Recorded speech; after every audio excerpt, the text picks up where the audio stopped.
What is up, you heathens and demons, you sinners and saints, you blasphemous, beautiful bastards? Welcome back to The Rage. I am surrounded by atheists tonight, and I love it. I am so happy.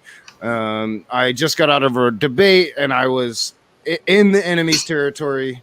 So, yeah, now I've got atheists here, and we're going to talk Canadian atheist and the work that Neil, the 604 atheist, and Randolph Richardson is doing north of the border. I'm in Michigan, so I'm talking like not too far north from where I'm at, maybe a bit west, but just a bit. But I'm so glad you guys are here. What's up, Neil, the 604 atheist, Randolph Richardson? Yeah, take the time. Let's hear what you guys are doing, and let's hear all about the Canadian atheists. Beer. Yeah, I'm envious. I wish I could, especially after a debate. Yeah, shouldn't you be drinking it before such a debate? Yeah, well, yeah, back in the day, I'd have been drinking it probably since about 2 p.m. Day drinking. Yeah. On my day off, yeah, sometimes around 11 a.m. Yeah. Well, every month, Andy Hall, Laughing at Disbelief, and myself and Seamus do a Drinking Out Loud podcast, and it's daytime for me, so I'm literally day drinking. It's like 5 for them, so. But I got a clock that has all 5s on it, so it's all good. That's awesome. I've met Andy a couple times on the Damn Sure, the Daily Atheist Morning Show, which I'll be on tomorrow morning, 9 a.m. Yeah. I haven't been able to watch lately because we've been super busy at work, and now we're making thousands and thousands of liters of fucking hand sanitizer on top of the antifreeze that I usually do. Wow. Oh, yeah, I've been working a lot more too. Like, it seems like Michigan just doesn't care about a pandemic. We're full throttle. Well, we're an essential service. Without us, trucks and stuff like that don't go anywhere.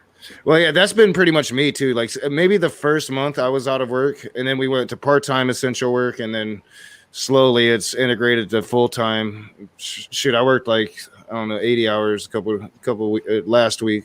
I can't even remember anymore. For me, the first month was really busy because I work in computers and we need to get clients set up so their staff can work from home. And then after that first month, then it went down. So yeah. Oh, I bet. Yeah. It'll be a totally different dynamic. But yeah, what's up, guys? I'm glad you're here. I mean, I'm sure, like I said, before the show, I'm pretty sure most know who you are. But just in case they don't, tell them where they can find you. I do have links in the description below. I have links for Canadian Atheist. I have links for your YouTube channel, Randolph, and yours as well, Neil. Thanks, man. Yeah, okay. So the Canadian Atheists is an organization that I founded a few years ago because I wanted to make sure that there's a voice for atheism in Canada is not ignored. One of our efforts is to counter the vilification efforts, which often comes from theists, from a lot of Christians and Muslims mainly. And so we counter them. We're not telling people that they shouldn't be saying those things. What we're doing is we're encouraging people to exercise their right of freedom of expression as well in countering it. And by doing this, as more people counter it, those who are spreading the vilification will hopefully think twice about doing it and say, hey, okay, look at this. There's a lot of pushback on this. That's the effect we're trying to put forward. It's more of a gentle pushback, is the approach that we're using. He's gentle. Me not. And so this, of course, segues nicely into Neil, our community advocate, because we need a guy like Neil who's real aggressive and and a real go-getter out there to bring community events, bring them into the spotlight. And he's integral in making sure our community events will work well. But of course, everything's on a bit of a hiatus right now because of the COVID-19 situation. But we do have plans for a number of things. Neil and I have a plan that is to start a program called True North Talk, which is heavily inspired by programs like the Atheist Experience and Truth Wanted and some others that are all kind of offshoots of that. They're wonderful inspiration. They're great shows. And so we're doing something like that here in Canada, hopefully sooner rather than later. I have to get my renovations completed for this. And because we're going to do this here. Leaps and bounds recently, so you're doing a lot faster recently. Yeah, and then another thing we're going to be doing is putting together community get-togethers, sort of like meetup kind of organized events, so that atheists can gather and talk about all kinds of things without the overhead of religion as being part of it. So it'll be just a nice social gathering, because what we see happening is that a lot of people, when they leave religion, they don't have they lose a community. So we're trying to make sure that there's a different community available that can still be available to people. And so that's what we're trying to build. Of course, again, these plans are on hold right now, unfortunately. So it is something that we are working on. And then we have some other things that we'd like to organize, but we can get into those at a later time, right, Neil? Yeah. Well, I think it's awesome. We blood together, so it's something that's really awesime, especially right now. Neil introduced me to it. My only regret is that I didn't start doing it decades earlier. Yeah, I've always given blood off and on. Excellent, thank you. Yeah, if I can like make depending on my job. Some jobs, like I was working for an industry before where it was literally 90-hour weeks and I couldn't make it there. But now I can usually, or when school was in, I could drop my daughter off at school and go and donate plasma and then go home. But now she's not going to school, and they're still open. It's just I haven't been there during the whole pandemic yet. I need to, because that's really needed right now. But I think it's awesome that you guys actually knew each other in real life. Like I knew that you knew each other on the internet. I often saw you, Randolph, on Neil's channel. But yeah, I just recently you guys actually know each other and see each other in real life. April Fool's episode, aren't you? Where he announced a mystery guest, and then he was the mystery guest, and I was the host because I don't have a deconversion story. I was honored. Yeah, I do remember that. Yeah, that was fun. Yeah, and what you were talking about community, like I am that atheist. We were kind of talking about it before the show. To where, like I have been out of the closet now for 6-7 years, but I was an atheist in the closet for 10 to 13 years. Like I've been an atheist over 20 years now. So like I was in the closet. I had no community around me. Since I've been out of the closet as an atheist, like this is who I am. I've spoken about it. Now I really have no community at all, like none. Like the only community I have is what I found here online and doing this YouTube thing. Everybody, like even like the few atheists that I actually know, don't talk about it. They don't want to talk about it. They don't want to associate with me because I talk about it. Yeah, and you see, this is the thing that part of these community events is part of it ties into normalizing atheism, because there are unfortunately many religious people who think that it's abnormal, but we're born this way. So we're born not believing in deities. This is actually normal. Yeah, we're also born with not a capability to do so. Sure, but that's irrelevant. Yeah. I don't think so. Yeah, I don't think it's irrelevant. We are raised in families that are usually, we'll say, except for non-religious families, because I know people that their parents were never believers, but we're raised in families that have belief systems. So we end up believing in whatever our families believe. Oh, sure. Yeah. But what I meant is it's natural that we don't believe in deities. It's something we either learn or create on our own. Correct. As people. Yeah. Correct. Well, and Yeah, and I think that community is important, and you should have a certain amount of freedom to be free to speak the things that you believe. And oftentimes, atheists, we don't get that. And atheists, we have disagreements with each other's. I mean, there's really nothing that really ties us together outside of we no longer believe in these deities that we were most of us were raised into, or more and more, I think, are actually never raised into it at all. And that's why I often say that we're among the most diverse demographics in the world, because we have that single characteristic of not believing in deities that ties us together. And other than that, there are people with all sorts of different moral standards, different ideas on different philosophies on how to live their life well, all kinds of different dietary habits, different family cultures, different ideas about whether they should be working or not, and the kind of work they like. The variations all over the place, different hobbies. It just goes on and on. And some atheists still believe in woo type shit too. So. Oh yeah, there are. Oh yeah, I mean arguments over what is atheism, what isn't atheism. I mean, we just bicker and bicker, and that's fine. That's like what a lot of us like to do. But there really, I mean, there are pockets where there are communities forming, and you're doing that there where you guys are, and I applaud you. I think we need more of that. We need to be free. You feel free when you have community around you that supports you in the things that you believe. So a lot of us don't have that, and it becomes a serious issue. And there's serious issues that resolve off of that. Well, some of our provinces are very strongly religious compared to BC, where we're in British Columbia here, the province on the west end of Canada, and we're going to start here, but the long-term goal is to roll out across Canada so that there can be different communities, community groups all set up everywhere under our banner, because then that way it makes it easy for people to find these groups and get connected with people. Yeah.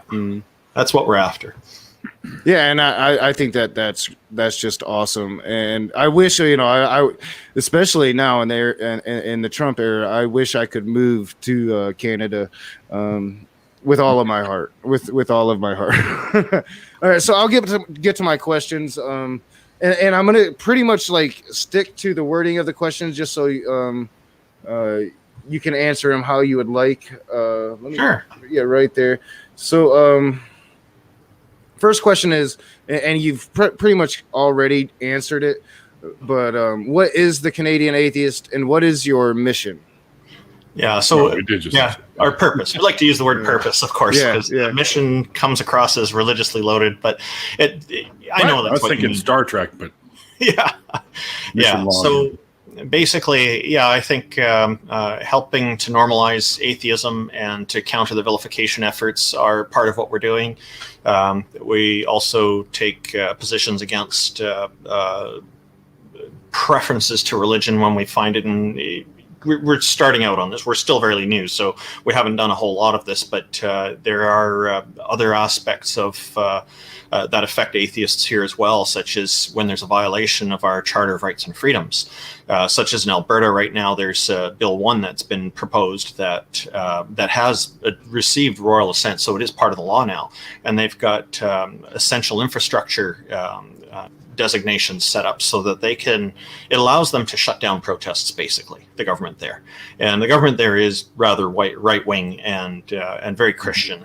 So that is a concern, because if the Black Lives Matter comes into protest, they can arrest all of them. If people are protesting the pipeline, they can arrest all of them. If a bunch of atheists decide to gather in a park, they can arrest all of them.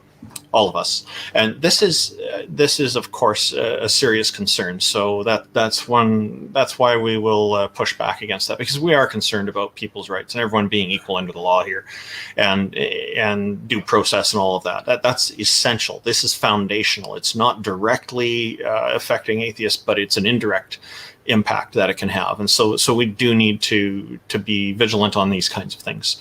Where it's at right now is that I have made attempts to contact the Lieutenant General in Alberta, whose rights are also violated in that, by the way, and I'll get into that in a moment. But if they haven't responded, and I'm going to make one more attempt, I think, and then after that, I will have to escalate to the federal general to get this taken care of properly. There is a chain of command there, and so where the lieutenant has their rights violated is that under our charter, it states that every person is equal under the law. And because she is granted under Bill 1 to have more power than other people, because she can pass laws without going through the normal processes, she can bypass it. That is also a violation of her rights. Even though her rights are greater, it's still a violation technically. So that's the angle that we're going at, and that has to be corrected. Yeah, I've always wondered about, like, just and we'll get to it later in the interview, because I'm going to replace question 5 with pretty much this, but equal rights are important, and it's important to fight for equal rights on in all regards. And what we see happening on the streets here in America is something that I support, and I believe everybody, no matter your political stripes, should be supporting what's happening.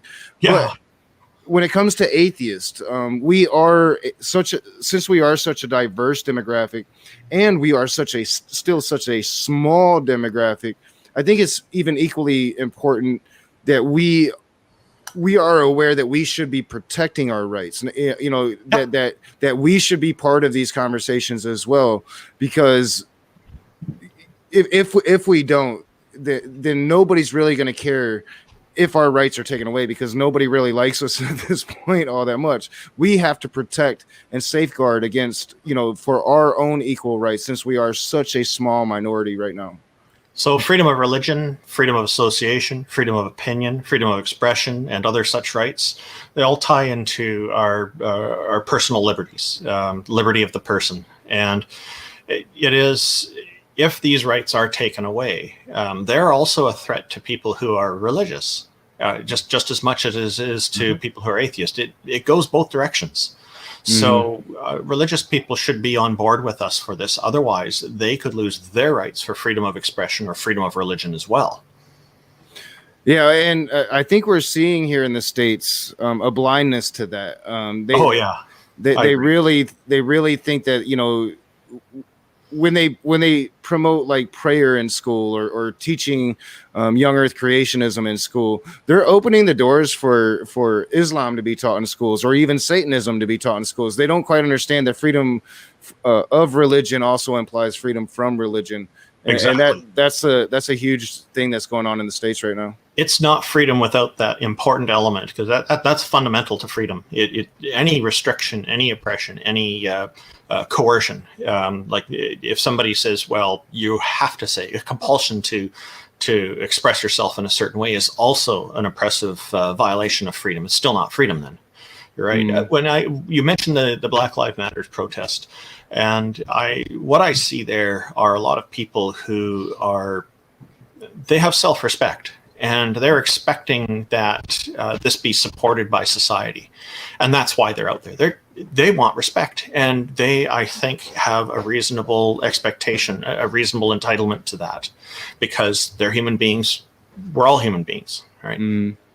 Yeah, I agree. And I hate, and that's such a nuanced conversation. But I hate. I hear from Christians, again, I'm talking to crazy, like, not all Christians. I'm talking to some people right now. Oh, yeah. But what I hear from them is, it's just a bunch of Marxists and communists, and they're ruining whatever movement they could have. And I'm like, it's not about that at all. I don't know where you're getting that. It's just a way to demonize it here and turn people against it, I think, which is sad. But I mean, we're seeing, like, there was breaking news today. I'm just now seeing that the NBA players are now striking because of recent events, where they postponed the games last night and now the players are striking. So I'm gonna have to catch up on the news. I've been busy all day researching biblical slavery.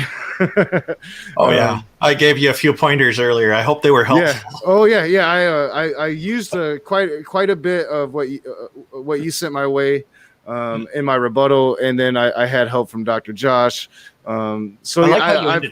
I like how you ended it, that you think you did a really good job because you stated what you proved and it was consistent with what the challenge was in the title of the video. That was fantastic the way you summarized it. I appreciate it. And it put them on the spot a little bit because there they are with the chat disabled, unfortunately. yeah. I can't wait to go back and look at it just because I have a sense, but once I watch it back, then I'll know, like, all right, this really happened. I thought you did great. Oh, thank you. Just want to address something in the chat there. Oh, yeah, go for it, Neil. Rod Sherwood said Keith's is good beer. Yes, it is. You see, I've never tried that. This is our community advocate interacting with the community. He's perfect at it, you see? I've never had that beer. That was I don't know if you guys can get it down there. Maybe I don't know. Maybe you might get it as an import because it's from Nova Scotia, or I think so. But I'm not drinking that today. That was from yesterday. I'm drinking a Canadian classic called Pilsner. So, yeah, I'm boring. I'm drinking Sprite.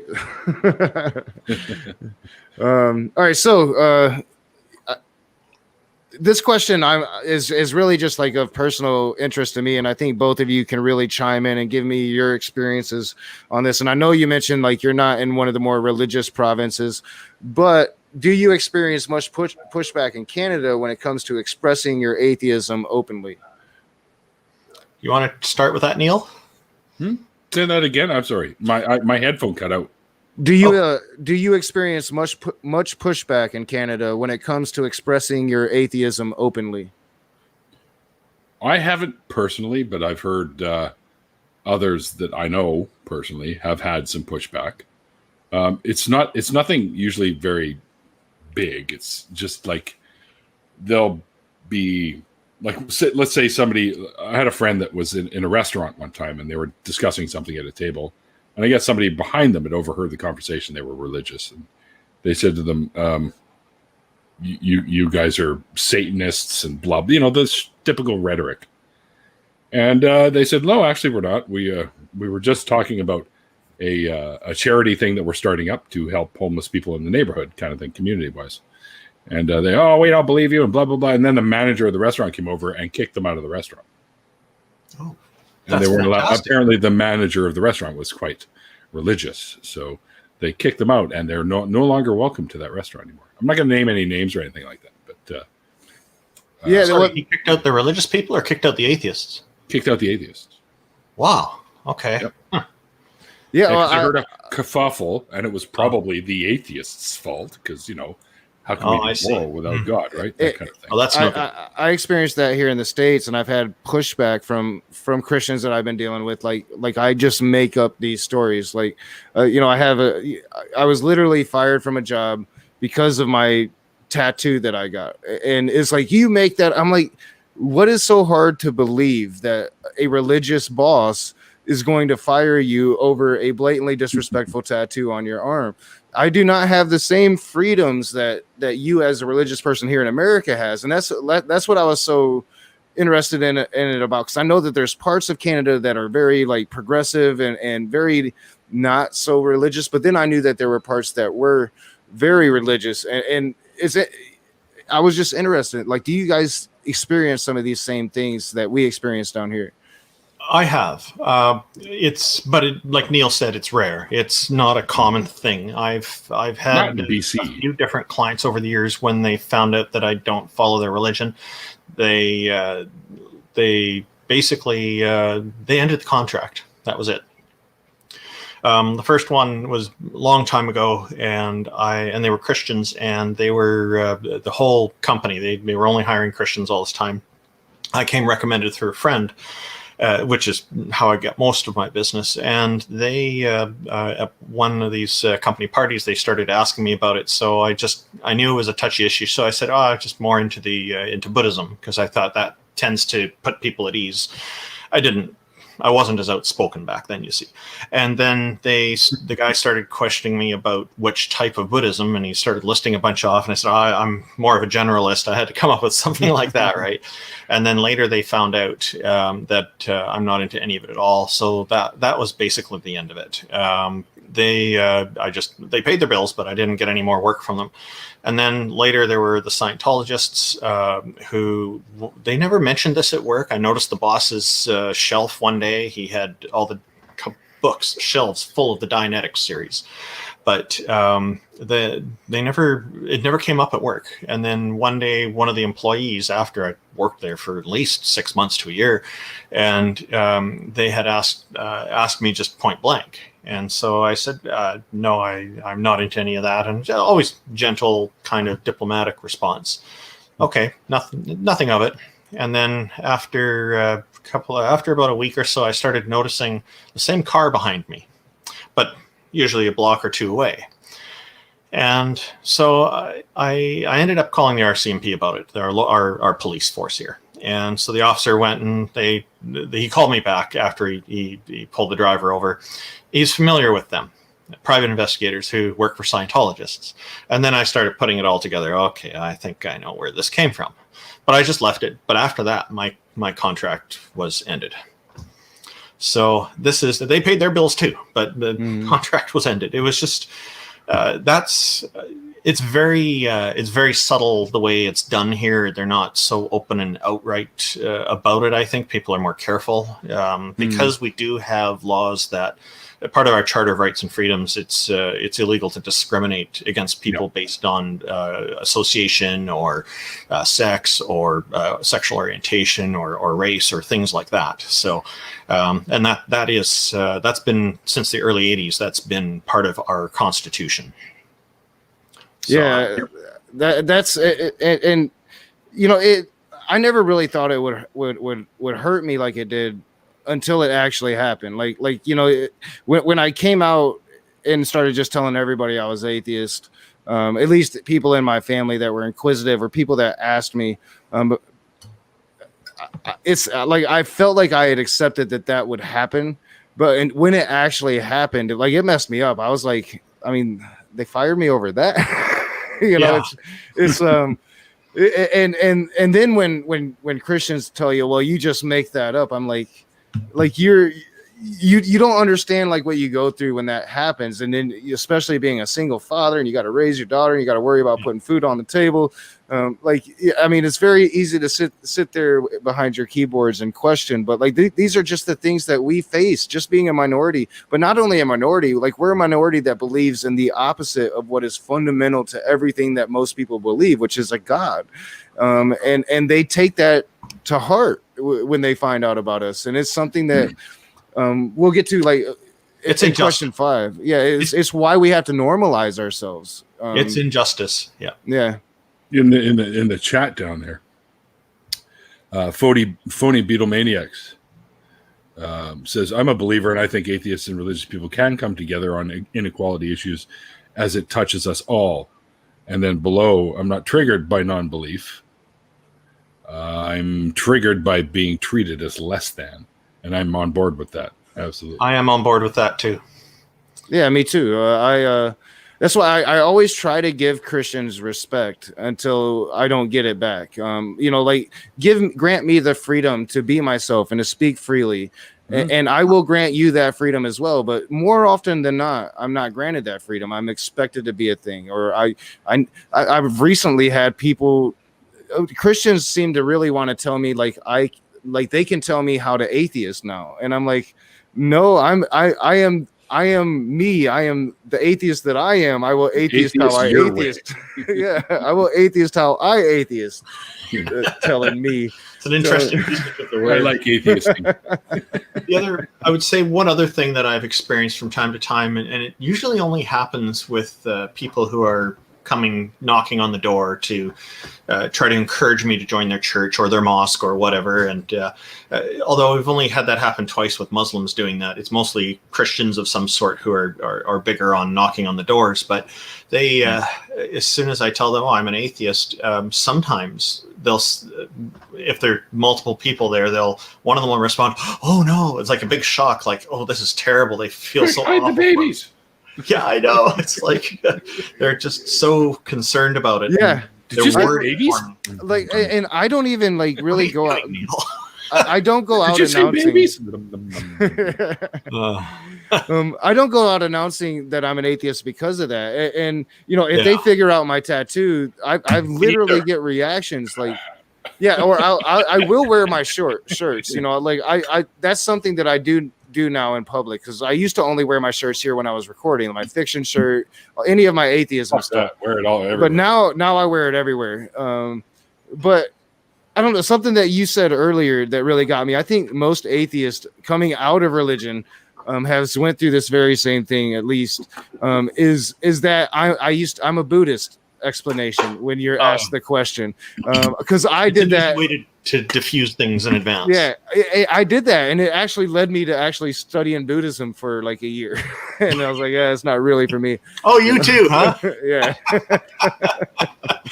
Boy, in the midst of our diversity, look at all the similarities we keep finding. Yeah. I wonder, atheist. Let me know in the side chat or in the comment I section think below. Have you had Neil, that? you went the Wiccan route, didn't you? Yeah, I did. Yeah, you went that. You went a different. But I think we all do. They're nice too, though. Reach out when we're hunting for answers. I think it's probably a natural thing that we reach out to other things, try other things, try different flavors. Tell me about Different flavors. That's a great idea. Yeah. I figured that a gummy was coming. You're predictable, Neil. Well, not always. I believe I can still ask this one. Let me make sure. Yeah. All right. So yeah, what is or tell me about Atheist Appreciation Day?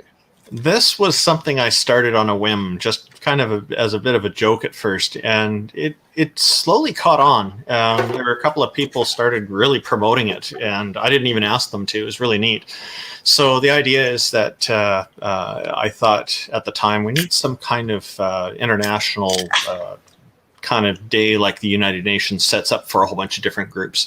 We need something for atheists, and there was some kind of chat going on in Google Plus that I saw. Oh yeah, you remember telling me about this.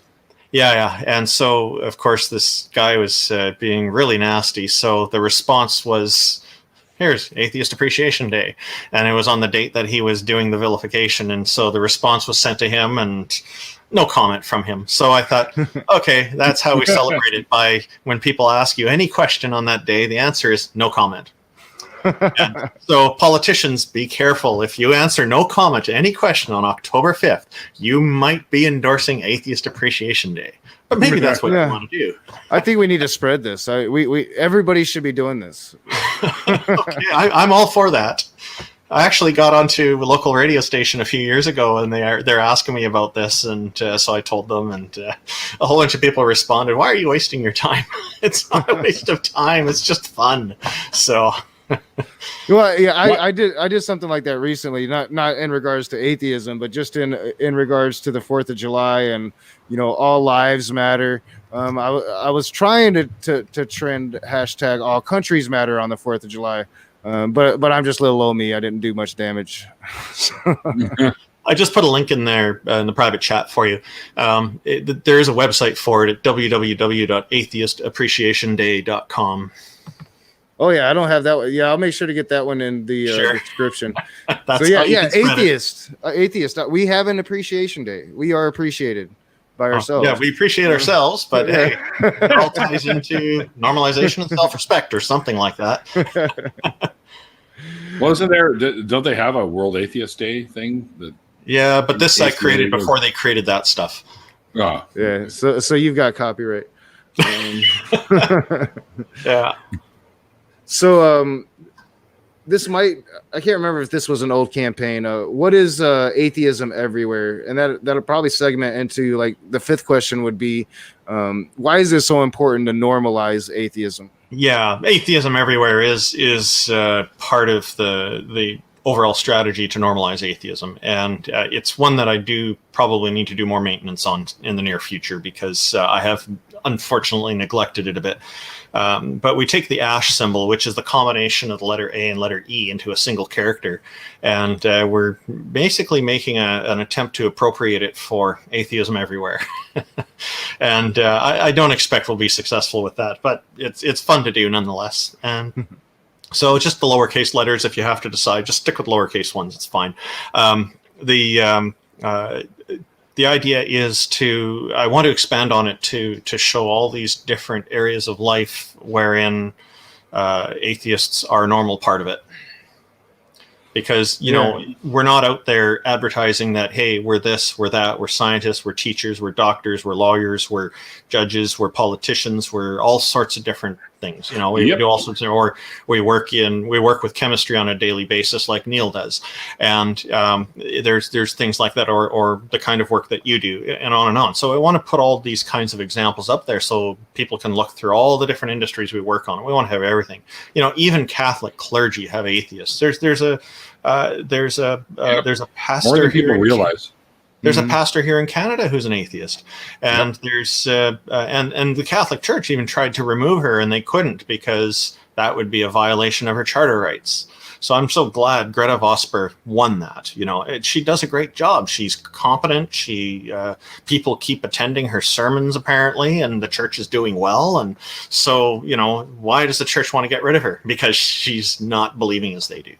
But apparently she doesn't mention it during the sermons. It's just what she does in her private life. So there's the Clergy Project in the US that has a whole bunch of Catholic clergy who've joined that, and they're just secretly have joined it because they don't want to get into any kind of trouble, I suppose. So, you know, you'll find non-religious people in all sorts of different organizations and institutions throughout the world. It's not uncommon at all. And that's part of normalizing, is we want to show with the Atheism Everywhere moniker that there is this is just common.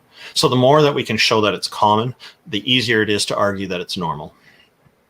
Yeah, I agree wholeheartedly. That's always been, like, even in the early edgier days of my channel, I think that's always been kind of my intention with everything that I do, good, bad, shitty, you know, everything is an attempt to normalize atheism and show that, hey, I'm just this normal guy. Like I didn't have to go to college and study all this philosophy. I'm a normal dude that has lived in the ghetto and has struggled his whole life. And here I can come to this simple conclusion that I don't believe in a God. And I'm just a normal human being. Nothing changed about me. In fact, over the years, I am a much better person than I ever was as a Christian. And that's fundamentally like my ultimate point with the channel. Even when at the worst of my trolling, that's my point. And I think most of us that are on here doing this, I think that that's what we ultimately are striving for. We all have our own ways of doing it.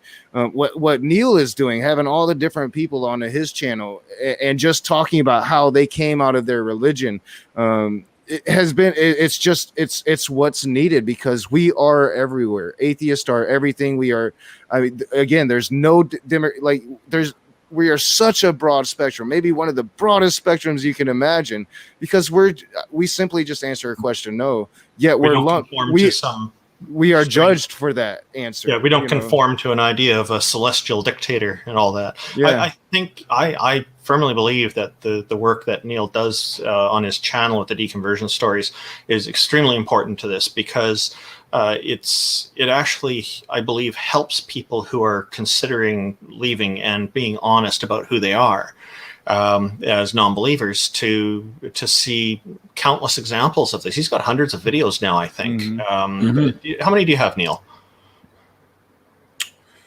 I think I'm closing in on 300. Wow. Yeah, So no, It's been a while since I've looked. I've been watching like a year and a half myself, as much as I can.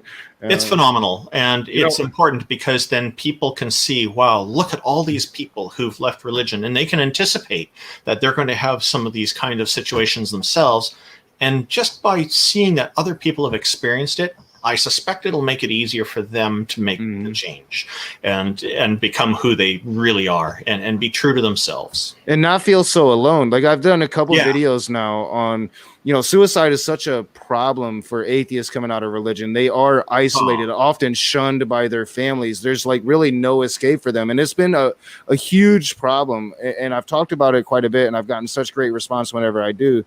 But I think that what you're talking about, just having this community, having this has got to help so many people. I didn't have this when I was first coming to these conclusions. I famously didn't know about any of this really until the whole Matt Powell thing. And I went on Sarah's channel, and he was like, yeah, let me tell you about a bunch of YouTubers that feel the same way you do, I didn't know, and I don't think a lot of people know. So like the more shows, the more people we have just talking about this, the more normal it does become. That's why I try to open my channel up to everybody. I don't want nobody not to be able to come on and tell me why they don't believe in God or why they are what they are, whether it's Christian, theist, or whatever. I want everybody to be able to come on. I want to have the conversation with everybody, and that's good for the community.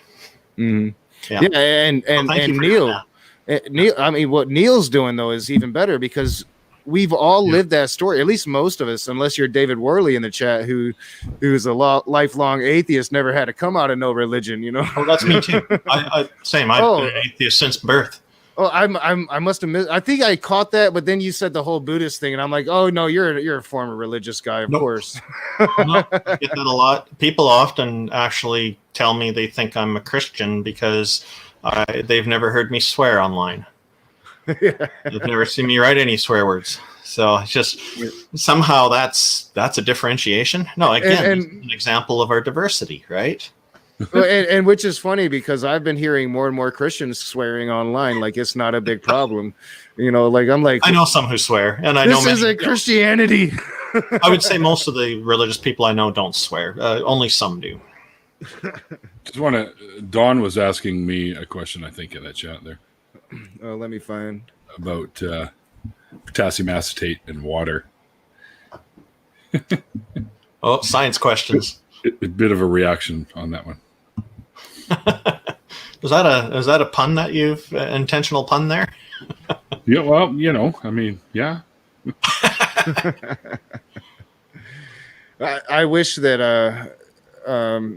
I could do chemistry like Neil does, but I'm afraid that if I did, I'd be more Breaking Bad than Neil the 604 atheist.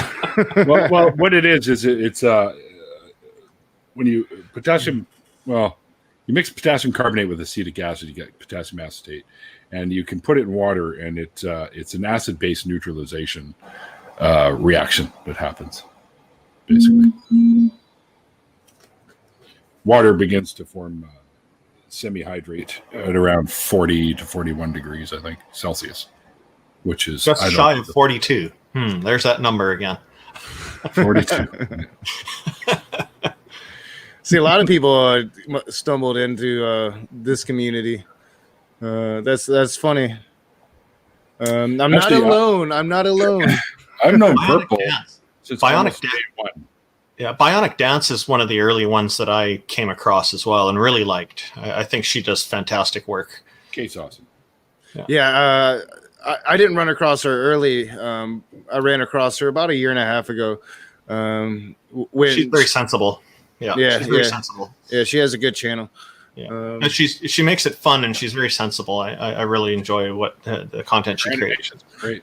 And Christians hate her. I appreciate any, like, if I find just like an overall hatred by Christians, I'm like, she's doing something right. I've noticed that a number of armchair philosophers seem to dislike her quite strongly as well. Lori Hayes was saying would love to get more involved. Any suggestions? Yeah, Lori, if you have a deconversion story, I'd love to have you on my channel. Yeah, and that way you'll be introduced to many, many more in the community. Oh yeah, I highly recommend getting on Neil's program. And if you are interested in helping with our organization, you can contact us through the website, canadianatheists.ca. Yep. You'll find many channels in the Atheist Frontier page on that too. Oh yeah. And I probably have most of the links in the description below.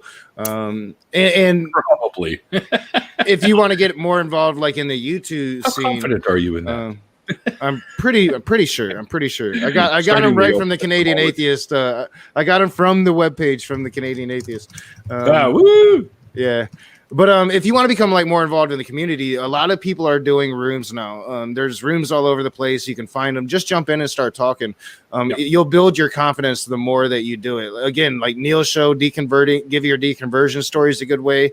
Neil makes it easy. Jump into his after shows, and you never really know who you're mingling with, and in a lot of these rooms, and you'll build experience. Like I was such a different person when I first started doing this than what I am now, and it's because I've learned from every conversation that I've had.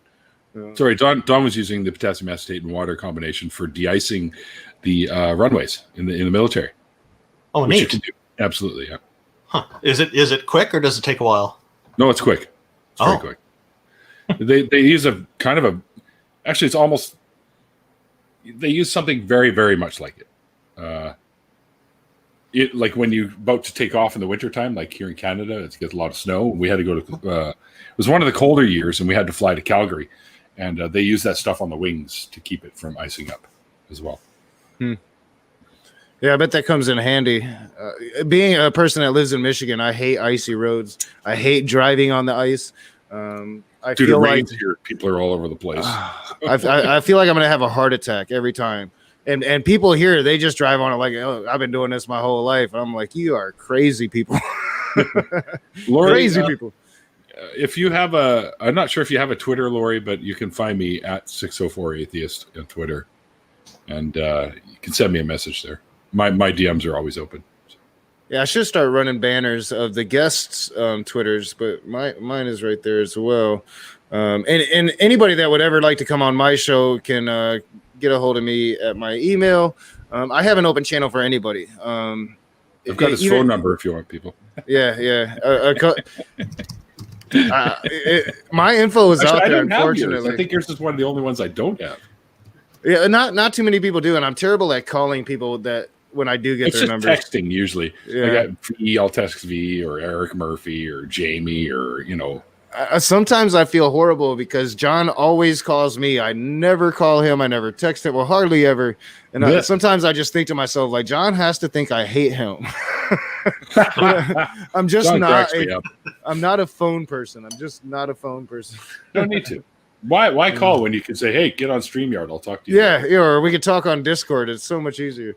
Now that I'm back on Discord. All right. So what is the Canadian Atheist Code of Conduct? Okay, so don't be a dick. I'm kicked out. I'm an asshole. So. We specifically state that we don't have a code of conduct. A lot of organizations do have a code of conduct that their members have to follow, and so we've pointed out that we actually don't have one. The laws of our country already suffice. There's we don't need to reiterate that stuff, which is what a lot of codes of conduct do anyway. Mm-hmm. And as advocates for freedom, I think if we had a code of conduct, that would probably seem contradictory. So the decision was made to state that we don't have a code of conduct. This ties into the diversity of atheists once again. We have people, like, there are unfortunately atheists who do some very bad things too. That doesn't preclude them from being atheists, and we would be in the wrong, I think, if we were to say you can't be an atheist. We would be in the wrong to pick and choose who can and can't be an atheist. So this would be something we just don't want to be part of policing all that. It's really an individual thing, and it is literally about freedom, all this. One of the bad ones I would have an example of would be Craig Hicks, who a few years ago killed 3 young ladies over a parking spot. Turned out they're Muslims, and he's also quite anti-theistic online.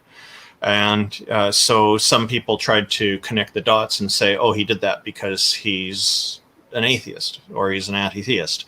And he specified quite clearly, apparently, that he did that because he was because he was upset about the parking dispute. So, he obviously has some other issues there if he's going to shoot somebody over a parking dispute. Yeah, you think? And it wouldn't have mattered whether he's religious or atheist, theist or atheist. It wouldn't have made a difference in that case. He'd probably still flip that way. That's my opinion. And Sam Harris did some really good coverage on him a number of years ago, right after that happened, and provided a lot of good perspective on that. That he can, as a neuroscientist, I think his explanations could be quite good, and it's a good one to listen to. I remember that story, and I remember thinking the same thing because all you heard about it was atheist kills Muslims, and they don't provide any no evidence that the atheists kill the Muslim because they're Muslims. There was this parking dispute. I think that they were neighbors that had argued quite a lot. You never hear when it's the Christian shooter walking into a school, or abortion clinic. Or an abortion clinic, Christian terrorist or anything. But I do remember that specifically, hearing those words over and over again, atheist kills Muslim. I remember that. Yeah, and yet they're ignoring the Muslims in the Islamic State who were burning people alive in the desert. And it was horrific, those things that are going on. Or they're blinding them when they return them to the military or things like that. Last moment doing that. It's just horrible, horrible things they did to people. And then you've got Muslim groups come along and say, oh, they're not Muslims. Okay. It's nice that you're trying to distance yourself, but you really don't get the chance. You don't have the right to tell if somebody else is choosing to follow the religion or not. You really don't have that choice. You don't have any authority on that. And just like how we look at it with this code of conduct stuff, we don't have the authority to decide who is or isn't an atheist. So, and if they're being discriminated against here, even if they are criminals, if they're being discriminated against here, that's a separate issue, and that's still, they still are equal under the law, and they still deserve to be treated fairly in the justice system, just like everybody else. Yeah, I agree wholeheartedly. I've ran into problems sporadically since I started doing YouTube with it. I think that being an atheist doesn't mean you're an atheist like I am. I learned that the hard way. Like, I was very naive. I thought that all atheists were lefties and they were secular humanists, and I'm going to find an atheist and we're going to have this hippie commune somewhere. And that's not atheism. There's I'm left. I'm secular humanist. There's a lot of us, but there's also a lot of very right-wing atheists. There's a lot of atheists, like you said, that get into the supernatural still, or don't care about it at all. Like, we're such this broad spectrum. I don't want to limit who I'm talking to. Now, we can have disagreements, and that shows the humanity of atheism. When atheists have disagreements with each other, that shows, hey, we're still human. We still have these disagreements. It all ties into normalizing atheism. Yeah. Which is why we have atheists that believe in supernatural. I wanted to be a ghost hunter at one time. Yeah. Oh, yeah. And you still can. Yeah. There's none to hunt. At one point, I literally thought I had seen past lives and shit like that, and it's like, oh, I took some peyote, Purple rhymes with orange. He's chatting with David Worley. I see there. I like both those guys. Purple rhymes with orange was making a comment here that it's a way to vilify an entire group because of one bad actor. He used a different word than bad actor, but he used asshole. There you go. Asshole. Yeah. There you go. There you go, Purple. Yeah, they keep trying to trip me up and get me to say stuff, but it's not going to work, guys. You keep trying, it's not going to work. But it's an important sign of intelligence. There's people who are, unfortunately, even in the media, and they have a large audience, and they can make those kind of statements, and it is part of what I call team vilify. So thank you, Purple Rhymes for Orange, for making that point. I don't have any. I don't want to do this, but we do have Duncan Atheism in the chat who wants to come on. Oh, I've chatted with him before. I quite enjoy chatting with him. So yeah. Leo, that is false. Leo, I don't know what he's. Rage invite me so Neil can defend atheism with me present. Why do I have to defend atheism? Atheism is only I don't believe in gods. That's it. That's all it is. Yeah. And that's right. That's exactly right. Atheism I don't have to defend it. It's a classification of not believing in deities. There's no Now, if you want to talk about defended. Me not believing in gods and defending that belief, then that's a different story. Yeah, but that's a whole different category. Yeah. No convincing evidence that any exist. But hello to Duncan Atheism. Thanks for attending. I appreciate it. Darth. Yeah, Darth Dawkins, he's also known as. Yeah. So I try to use their current names. No, it's not. No, lacking belief is not an indirect denial of anything. That's right. If right. I don't believe in UFOs, am I now denying that they exist? No, I just don't see any evidence of them. That's correct. Exactly. That's logical, and that's how it is in philosophy too. Now, it's funny. Some of these armchair philosophers I've encountered will say stuff like, "Well, if you tell me you're an atheist, then you're not telling me anything, and we can't have a conversation." And to that, I'll say, "Well, if somebody was to tell you that they're a theist, they wouldn't be telling you very much either." Or if they tell you they're an anti-theist, you got to ask more questions. That's the whole point of dialogue. If you can't, if you're not willing to ask more questions, the fault is not mine. The fault is yours. You're the one who has to take initiative here. You're the one who's leading the conversation. So it's a ridiculous claim, and it's all centered around limiting the scope by removing the fundamental baseline, that classification of not believing in deities. There are different ways people use the word, but they all have they share that same characteristic of not believing in deities. So that's what we're presenting, and that is key to normalizing atheism, because the beauty of being an atheist is that you're free. You have nothing to defend. They can attack you all they want, and those arrows will just keep on flying because they won't hit anything. There's no target to hit, and that's what frustrates them so much. They want us to be anti-theistic, but we're not. Some of us are. Yeah. Some are, some aren't. Okay, Darth or Duncan Atheism, as you're calling yourself here. Yes, SJ, that's Randolph. Hello, SJ Thomason. Yes. What you just spouted there is what you believe, so it means nothing. You're saying that God is ultimate. How do you know that? You don't know that.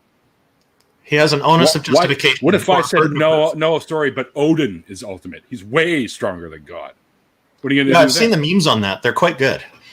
Yeah, I mean, God literally got his ass beat by another god in the Bible. Yes. Ocean Keltoy does a really good video about it. No, Duncan, I'm doing an interview. I'm not going to let you come in and hijack the interview. If you would like to have a conversation with Neil, hi SJ. We might be able to work that out, but that would be up to Neil, and that would be up to you. And I don't know, you're so tiring. It's always the same thing, Darth. Even though we don't agree on shit, the guy's still a human being. So let's try it. Yeah. I mean, I haven't really no issues with Darth outside of just it's it's interesting. You're Noka Suchi, I appreciate that you're focused on your show, and you're dealing with scheduled guests, so that's what he needs to do, schedule it. I made that mistake. In your opinion, Duncan. I made that mistake with Mama Atheist. We were having a great climate change discussion, and then Matt Powell came in, and he's like, "Let me on," and I'm like, "All right," and I ruined the conversation. And I disrespected Mama Atheist in the process. So, I learned from my mistakes, and I'm not trying to Darth. I've told you several times, if you want to come on and talk to me, you can just schedule, email me like a normal human being, and don't come into the chats trolling. I have to make one more comment. One thing. Go for it. Asking if Duncan Atheism is the same as Dawkins. They are. Yeah, they're the same people, SJ. Yeah, same person.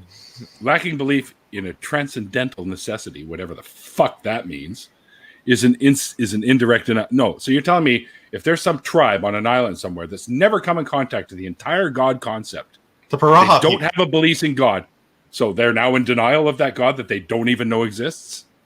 You're wrong. Well, I know of such a tribe. It's called the Paraha.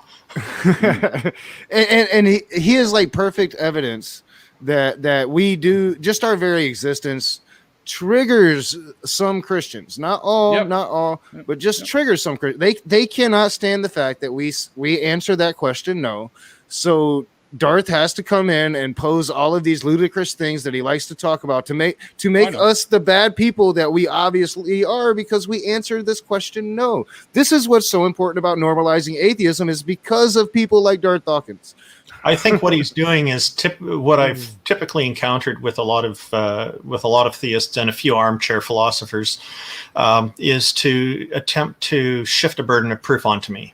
And I find, like, with the conversations I've had with Duncan Atheism, he spends a lot of time trying to nail down some kind of position that I'll take, and I think it's a challenge for him that he enjoys, because we usually don't get very far in these conversations. Last time was on MathPig's channel, and it went pretty good, actually. And but then it kind of went downhill at some point, and those two, MathPig and Duncan Atheism, are probably not the best mixture. Yeah, but Maynard said it best. Your argument is precept, so it doesn't even stand up. Yeah, which is right. My last interaction with him, he told me I'm the type of person that invites the family over for Thanksgiving dinner, but doesn't cook the turkey. That's my experience with Why cook it when you can order Duncan one? Atheism. Duncan Atheism. All right, so how does one become a member of Canadian Atheists? Now, I assume that you have to be Canadian, but maybe you don't. And if there's no such requirement. All right. Well, no. Does somebody become a member? Okay, so just first, I'll deal with that question you had, because it is an interesting one. There are sometimes people think that they have to be Canadian or they have to be an atheist, and we don't discriminate on those grounds. So everybody's welcome. And even if we had wanted to, we intentionally don't want to, but even if we had wanted to, we wouldn't be allowed to do that legally, because our Charter of Rights and Freedoms forbids discrimination. So we wouldn't be able to legally discriminate that way anyway. So we have no choice. We have to accept your membership no matter where you're from or who you are. So yeah, to become a member, and we appreciate all the membership that we have, because it helps keep the lights on, helps to keep things running, and once we have more membership, more donations, we'll be able to do a lot more as well. So because we're still a fairly new organization, we struggle. We need more members, and we are. Our website at www.canadianatheists.ca, there is a membership link right across the top, and you can find a mail-in form that you can print off a PDF, or you can sign up online with PayPal. And there's also a donation page for people who want to donate a different amount. The membership fee is only $42 per year Canadian. Is that number 42? Cheap like borscht. Also, I want to interject there as well, which you can also find on the website. If you are Canadian and you are a blood donor, you can be a member of two of our blood donor groups. One would be the Canadian Atheist Blood Donor Group, and it'll tell you how on the website, and also how to join my Partners for Life group that honors my father's commitment to the blood donations that he did in his lifetime. And we'll make sure we have the link on there for that later. I think you have that too. Okay. I think you do, but double check. I may be wrong. I will. Yeah, we'll make sure. So if you guys want to become part of, I'll put it to you this way. Canadian Blood Services told me that I'm the only person in Canadian history to start a group that went off that big, that fast. In the first year, we broke my dad's record, which was 532 donations, which is unheard of in blood donation Partners for Life group history. So I'm pretty proud of that fact, and I'm always looking for more people to join up. We would Don't really be afraid of the needle. You can't even fucking feel it. The lady I had yesterday, I'm like, did you put? Oh shit! It started. She's like, oh yeah. I go, I didn't even feel that one. Yeah, they're usually pretty good. They make it easy and painless. We would really like to get 5,000 people in the Partners for Life Canadian Blood Services group. And even if people only donate donate blood occasionally and not doing it every 2 months or 3 months, that's still okay. And you can be part of this. And it costs nothing to join these Partner for Life Canadian Blood Services groups. And Darth is misrepresenting my lack of interest in debating him as cowardice, which is why he sends his little peons in with little chicken heads all the time, which just cracks me up, man. And they So- usually but do hey, that until They're you helping show your up. algorithm, Rage. So I yeah, will yeah. confront one thing that Duncan Atheism has put in the chat. He says, not one atheist is willing to defend atheism in the face of opposition here. you don't have I to have. defend That's atheism. the whole point of going on to MathPig's channel with him. And I'm still willing to do that because there's nothing to defend. He's going to have to show what there is that needs to be defended in order for that to work. Yeah, I mean, he's clearly like just itching for attention. I've had conversations with him. Doesn't have a life, I don't think. You know, yeah, they like to claim cowardice until you actually show up and smack them in the face, like I did with Jill earlier today. Jill claimed that I was being a coward, and then I went and debated him, and he did so bad. He is a smart guy, but I'm going to go back to another comment in the chat here. Somebody, Donald Goodnight, if you could highlight that. He says you can't donate blood because of a rare blood disease. Now, got some real good news for you, Donald. Canadian Blood Services will take tainted blood. Will take blood that has diseases because they will use it for research purposes. Contact them; they'll get you set up, and that way. Don doesn't live in Canada, dude. Yeah, it can be. Sorry, Don doesn't live in Canada. Oh, well, maybe they'll know someone in his country who can, who will also From the U.S. He's in our group. Okay. He's in my Neil's Usual Suspects. Oh, He's Don. Don Goodnight. I know him as Don, not as Donald. Sorry, the name's slightly different. I'm thinking it's a completely different person. Hi, Don. Sorry about that. I didn't connect the dots. Thanks for that, Neil. Well, I didn't drink any beer today. That must be my problem. and You don't you would, drink. I don't get why. That's why I keep having this problem. Yeah, me too, because I don't drink anymore. But I don't get why America left. doesn't do that either.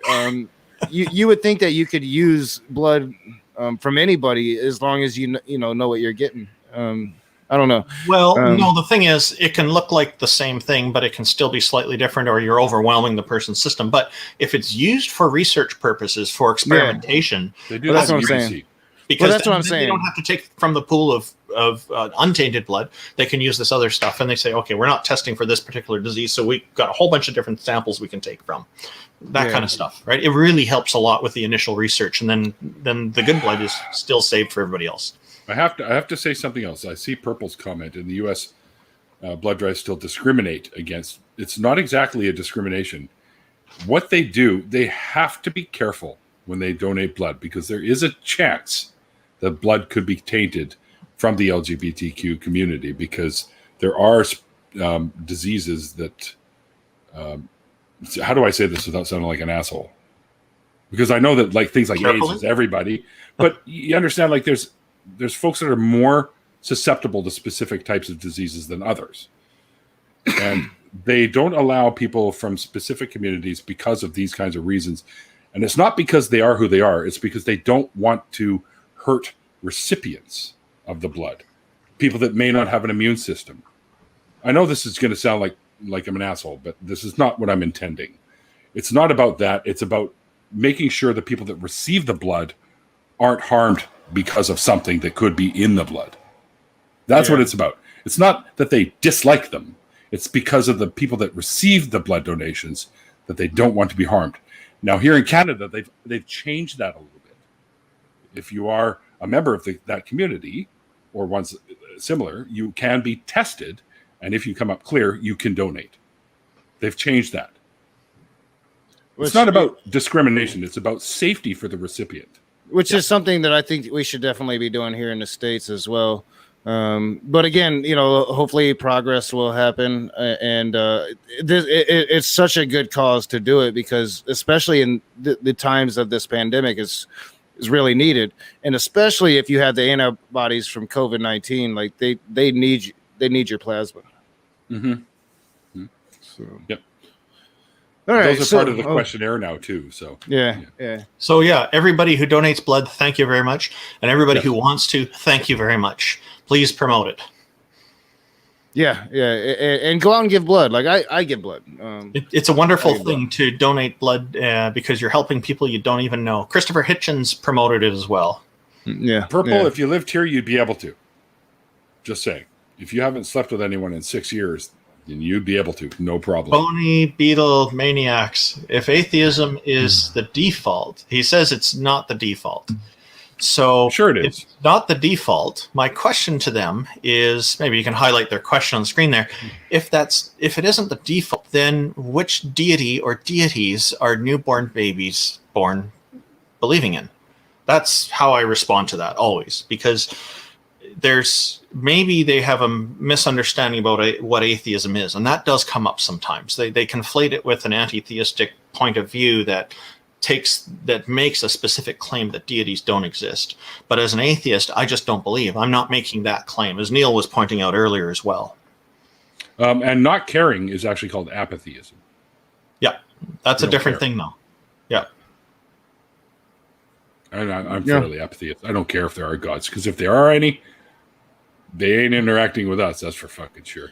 Yeah, I think that's where I'm at. Like, I don't believe in any gods. I don't really care if there are any gods. I just, I'm in it for the triggering. I like to trigger certain individuals because I find it funny.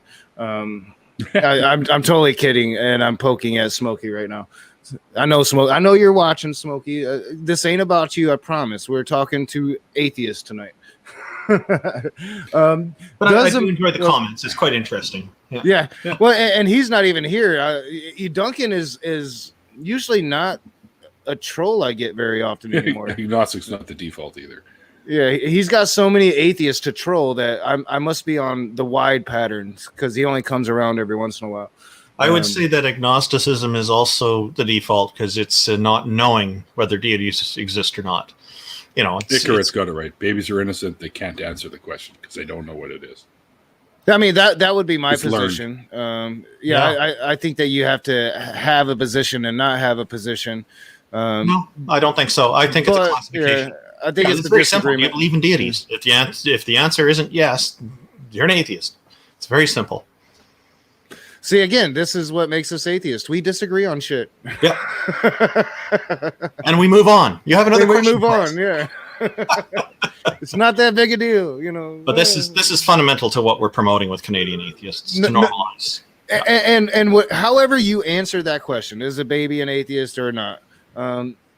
What happens is what happens is, regardless, those babies are growing up and being indoctrinated into these religions and not giving a real, true, independent voice or choice. Because you can't make that choice as a child. It's something like I totally try to tell Jill earlier. Like you can't you can't be a voluntary slave if you're being taken into slavery or you're being born into slavery, because as a baby you can't make that choice. But that's what's at the heart of it all is these children are being indoctrinated into a religion. There's a psychological they're not coming to it naturally. I think is the point of it. I think it's unfair to say that they're all being indoctrinated, though. I think what happens is there's a natural tendency for young children to try to please the adults who care for them. Yeah, emulate the parents. The adults just go to church once in a while and they see reading the Bible, and they're not pushing the kids. The kids will still very often try to do the same thing, mimic the parents' behavior. It's a common thing that happens with children, young children especially. And so in that case, I agree. They're just kind of falling into it. They're not being pushed or forced into it. But the effect, I guess, the end result is that they end up believing in it nonetheless. Well, yeah, and I think that those end up being the people like your more fundamental cultist aspects, Matt Powell and IFB.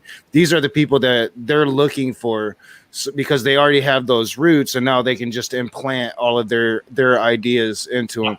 And it's easy to do. I've seen it happen to people that just were kind of raised like I was, into a family like, yeah, we believed in God. Every once in a while our grandma would take us to church, but we were also partying our asses off, drinking beer. They were cursing. There is that element of Christianity that I think YouTube Christianity doesn't quite recognize, is just the everyday Joe Christian who, he believes in God, but he doesn't follow any of that shit. He doesn't push it, or yeah. and Phony Beetle Maniacs makes a comment in the chat. He's saying, but indoctrination is not child abuse. Yes and no. It depends. It depends on how the methods are being used for the indoctrination. Sometimes indoctrination can be extremely abusive, and if it's inflicted on children in a very bad way. So really, it depends. It's very scenario dependent. My opinion on that particularly, I've had streams about it. I do believe that indoctrination of a child is child abuse, and I am open to have anybody, atheist or non-atheist, on to come and have a conversation about whether or not it is.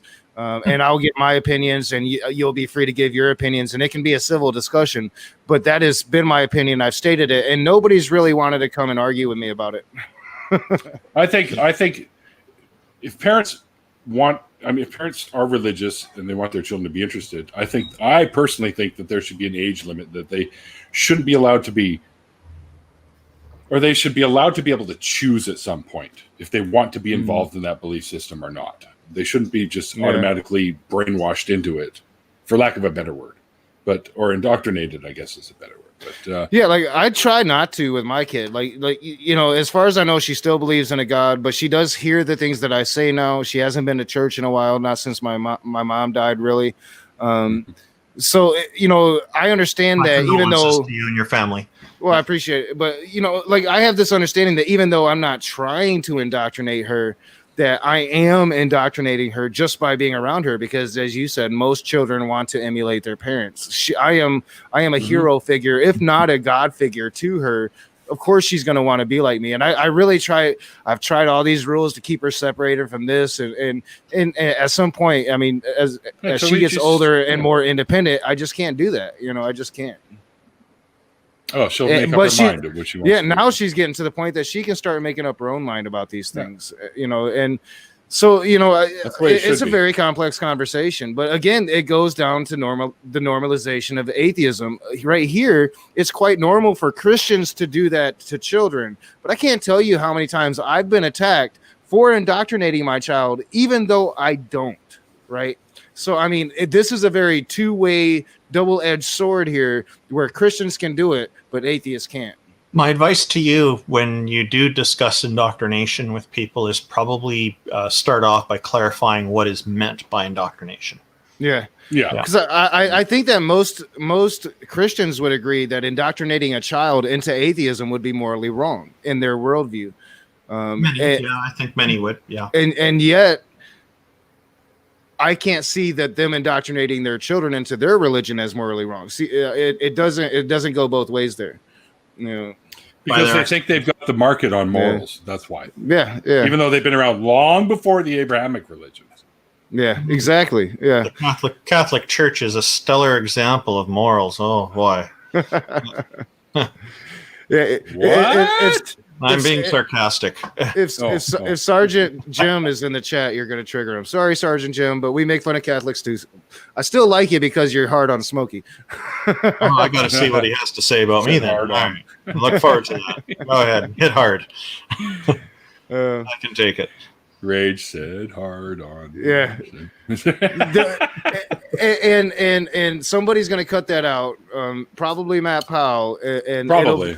He challenged me too, by the way. It will become like I have a hard on for Neil, so he will make that happen. Call me. Because I just said it too. I mean, what the fuck am I thinking? All right, so does American evangelicism have effects in Canada? Because I think America has a particular brand of evangelicism. Does that affect Canada? Yes. We laugh at you like no tomorrow. That's a good answer. I wish Americans would laugh at American evangelicism. You can laugh at Canadian evangelicalism if you like. I do. Seriously, though. We got 700 Club or something, I think. Yeah, it is. There is ongoing interaction because we're neighbors. Directly next to each other, and we're traversing the border on a daily basis. U.S. is our shorts. Florida's the little out of the fly. Never mind. And what do you say about Alaska? That's how we see Russia, right? Okay. That's how we keep an eye on Russia. Okay. Hey, whoa, yeah. That's Prophet of Zod's job, because he lives up there. Oh, okay. Yeah. We can't rely on Sarah Palin for that. I was going to say Sarah Palin can see it from her backyard, Yeah, but I don't know how reliable her reports are. So, there is this constant, ongoing interaction, which I think is great, because we should be on good terms with our neighbors, and so of course there's going to be cultural influences that carry in both directions as well. So we'll see a lot more similarities between us and Americans than, say, us and people on another continent who still speak English as well. So it's so I would say yes, the American evangelicalism does have some kind of effect on us, but then our evangelicals will have effect there as well. It goes both ways, and I would say that it's a good thing, because it keeps things more interesting in our cultures. So, phony Beatlemaniacs, that Jesus existed as a human, that's still unknown. People don't actually know that. So if you actually say that, you've adopted the burden of proof to demonstrate that is a fact. It's a claim. Yep. There's zero actual historical evidence that would actually say. And that's actually a huge debate that I would say that more and more scholars are coming out. Like, more and more legitimate scholars are coming out and taking this position. And it's a position that could ruin a lot of their careers. It's a character, in my opinion. Yeah. And I think we're going to see more and more people at that time, but still. And just to be fair, I think that anybody rabbi or something. And just to be fair, I think anybody who claims that Jesus was not a real human also carries some kind of burden of proof, because they have to actually be able to justify that claim. So it works both ways. Well, he wouldn't have been, because he's divine, right? So he's not a real human, regardless. Yeah, my position is that there could have been a rabbi. Somebody a rabbi from back in the day. Yeah, but not a king, just definitely a rabbi? Not a king, just a rabbi. Yeah, but definitely the Jesus of the Bible didn't exist as it's told in the Bible. I mean, that's and I think when it comes to historicity, the more I look into it, I don't think that there is much evidence that Jesus did actually exist as a human. I think that there's evidence that stories of other people were kind of forced into this legend. They don't know who, but that's a huge debate again, where people make claims on both sides, and we only have so many contradictions. They don't know who wrote the Gospels. There's only a little bit of history there to really go by too. So, like, we're both trying to lay claims to that history. They demonstrated that the Dead Sea Scrolls are bullshit and faked. Yeah. It's my favorite conversation right now. Right now. This is historians state is the case. Yet, which historians? Give us something. I'll be right back. I'll be right back on the camera. Anyway, it's a little disappointing because sea scrolls sound kind of cool. Dead Sea Scrolls? Yeah. I actually saw them in Israel when I was in Israel. I actually saw bits and pieces of them. I still have a book around here somewhere that has some of those Gospels from the Dead Sea Scrolls. The Gospel of Mary Magdalene, the Gospel of Peter. Okay. There's a reason they were hidden away and buried. Yeah, they're not like the Gospels you're used to reading at all. They're Gnostic, and they're very weird. The Gospel of Mary Magdalene was super, super weird. They're completely fabricated, like completely made up. I heard there's another big section. Bart Ehrman books. I've heard there's other big. Sorry, it's okay. Go ahead. I've heard there's other big sections of the Bible that didn't get included in it that talk about the life and times of Jesus in his first 30 years. And so there's a big gap there. What didn't get accepted as canon or something. Yeah, I've heard that various lots of stuff wasn't accepted. And he did some nasty things to some of his friends just to prove he could or something. And it's just Revelations wasn't canon until the Nicene thing or whatever. Okay. They figured, oh, hell, this could be useful. So they added it as canon. It was considered blasphemous at one time. Yeah, there was the Nicene Council and several councils after that they did burn a lot of the holy texts. I know early Christians burned a lot of the Roman and Greek schools of philosophy. There's a lot. I mean, man, looking into the history of it has been probably the best part of my YouTube experience. Getting to know actual scholars that look into it has been the best part, because man, I'm like so far deep into this shit now. Like I'm looking at Paul the Apostle, in a way that I never would have imagined as a Christian. I'm going so far deep into the history of who was Paul, why was Paul, and why did Paul claim to be an apostle, to where most Christians just accept it. Like, oh yeah, he's an apostle. He had a hallucination. Yeah. Like, that's why. No, he literally hijacked the religion. That's where I'm getting to. Now, that's a highly contentious statement for me to make. So Christians, be triggered. Well, let's not just focus on one religion here. There's others. Like, you've heard of the Kahuna religion, have you? It's Hawaii's ancient polytheistic faith that originated in ancient Hawaiian culture, 500 CE. No, I do know a little bit about Hawaii and how we purchased it and the native culture. They were like fierce warriors. Yeah. But they had some weird ideas too. Like they had ideas like women shouldn't eat certain red foods or pork or banana or coconut because they symbolize the male sex. And they made women during their menstruation cycle, they had to leave the town for a while and all kinds of crazy stuff like that. I have to address a comment. Yo, it's mun, whatever. Why is it that people are willing to go so far to write off Christianity? It's not that we're writing off Christianity. We're writing off what we consider to be fallacious beliefs. Why not just allow people to choose what they want to believe? Well, you don't choose your beliefs. You're either convinced of something or you're not. And why do we not want people to allow people to choose what they want to believe? Well, let me ask you this. Are you okay with the beliefs of ISIS or the Nazis? Are you okay with those beliefs? Or how about the beliefs of David Koresh when he started up that cult? Is that okay with you? Or how about the beliefs of people that go around down in the U.S. there every once in a while and shoot up schoolyards? Are you okay with those beliefs? Not all beliefs are good. And beliefs inform your actions, and your actions have consequences. Well, and I've had this debate recently out of nowhere.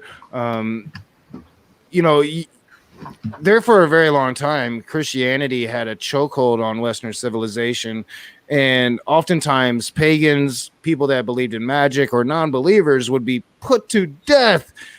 And they're still being put to death under Abrahamic laws in Muslim countries. We talk about it every Sunday on Apostate Alliance. Why?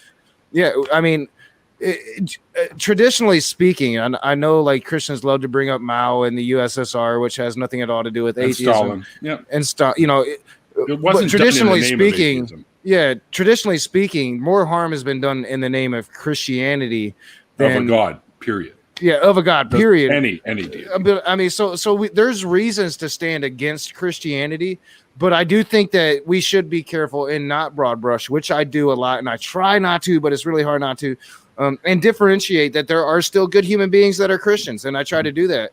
But at the same time, we should stand in opposition to something that we find harmful if we find it harmful. Yep. Guilt by association is a fallacy, but going against bad ideas, calling out against bad ideas is the right thing to do. Like slavery in the Bible, for example. I'm against that. Some people will defend it and say, well, it was okay because it was at that time. I said, it was never okay.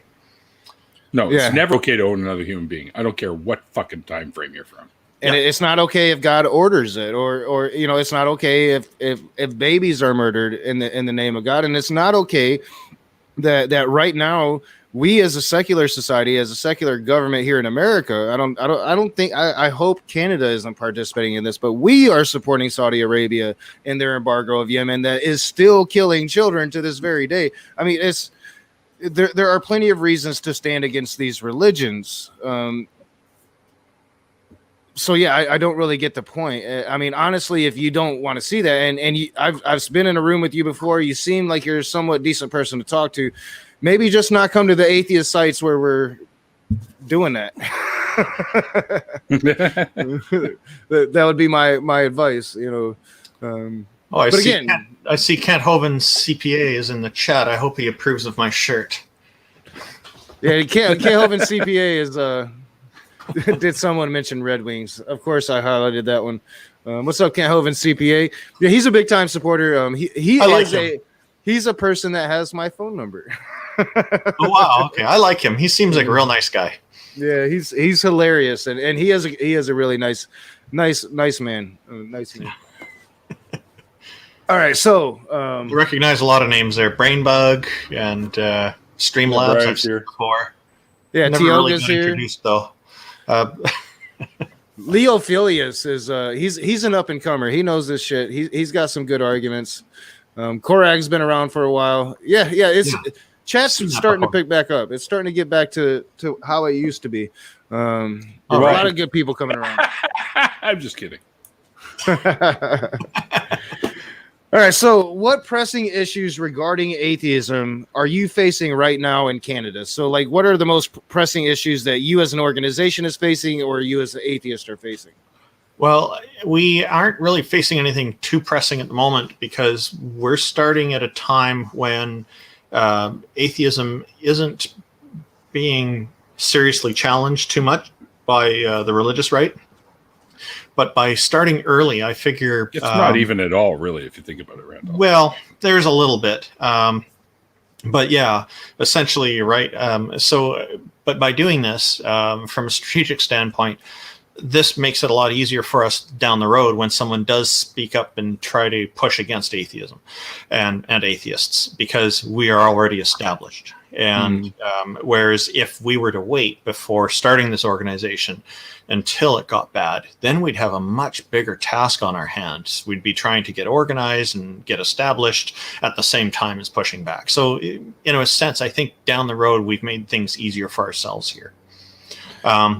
So that allows us the luxury of taking more time to decide how to react to situations when they come up, and try to come up with the best possible reaction, because we don't have to react immediately. We can take our time. Yeah. See, Ken Hovine's, I earned my Red Wings. It looked like I got slaughtered in a deer in the or whatever the hell it was. Almost sounds like a naughty boy. Almost sounds like a mafia reference. Yeah, that's been a thing since I think John Maddox came on the channel. Leave it to Kent Hovind CPA to bring some laughs. But so do you guys, like, in Canada, is there like the equivalent to what we have here, like the National Prayer Breakfast, or some huge lobby in government I don't think trying to blur the lines? Not that I'm aware of, but I am concerned that there could be, but I don't know. So that's why I'm concerned that there could be. I'm not into conspiracies and things like that, so this is why I'm not making assumptions. But, there is certainly, I think, like, we had the Trinity Western University a few years ago that had a covenant that prevented students from it encouraged students to think on each other for homosexual activities and things like that. And they were insisting everybody joins their school has to sign this covenant. And if you don't, and you can't sign it if you're gay, for example. So they that is, of course, a violation of our Charter of Rights and Freedoms, again, that is the non-discrimination clause, which is in our Constitution. So this ended up getting fought all the way up to the Supreme Court of Canada. And I even talked to the Law Society here in BC myself about this before all that happened, and encouraged them to do this. And I said to them, look, you find out from your lawyers what all your members what should do. And so the lawyers all decided, they voted in favor, most of them voted in favor of saying, yeah, you can't do this. Because what happens is Trinity Western University is a religious school, but it is right here also a law school. Yeah, it is here in BC, and it is also a law school. Now, my understanding is that the number of law degrees that can be issued each year is limited. It's finite. It's not infinite. So because of that, they're interfering with equality under the law. This is not the angle that they took in the court. Better. I even challenged their. I put the challenge to them. Hey, I'll take on one or multiple of your law professors. I'm not a lawyer, but I was willing to take them on because I know the charter pretty well, and I would be prepared to study extra hard before the debate happened. And take them on it. And they never got back to me. I just assumed they were busy. Some people come up with other assumptions, but I'm going with that because I think that's the only one that I can really go with. I was kind of disappointed because I would have really enjoyed having that debate, even on their campus with their professors. I would have been willing to do it. So what happened is the Supreme Court ruled that they can't discriminate with that covenant for law classes. So unfortunately, that doesn't preclude them from that court decision doesn't preclude them specifically from doing that for other parts of their university, though.